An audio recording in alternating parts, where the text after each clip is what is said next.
Taħt Gvern Laburista jiġifieri mill-2013 lil hawn inħolqu 76,000 impjieg.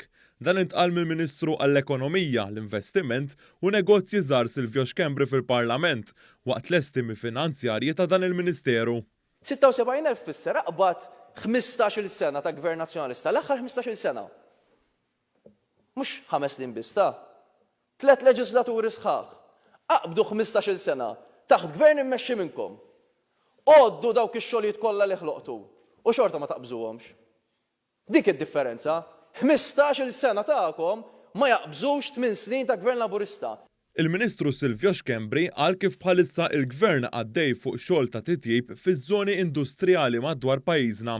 Qal kif dawn ix-xogħlijiet qed isiru biex il-ħaddiema li jaħdmu f'dawn iż-żoni jaħdmu f'żoni aħjar.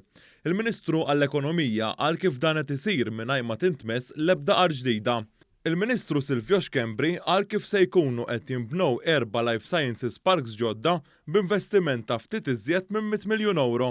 Fis-Central Business District jew iż-żona magħrufa bħala l-Imrieħel se jkun qed isir aktar titjib u se jkunu qed jiġu installati 14 il-charging station apparti dawk li ħabbar il-Gvern il-ġimgħa li għaddiet. Waqt din is-seduta tkellem ukoll id-Deputat Laburista Jonathan Attard fejn semma kif pajjiżna għandu l-inqas rata ta' qatt fl-istorja. Dr. Attard qal kif dan il-Gvern jinvesti u jinċentiva l-bżulija.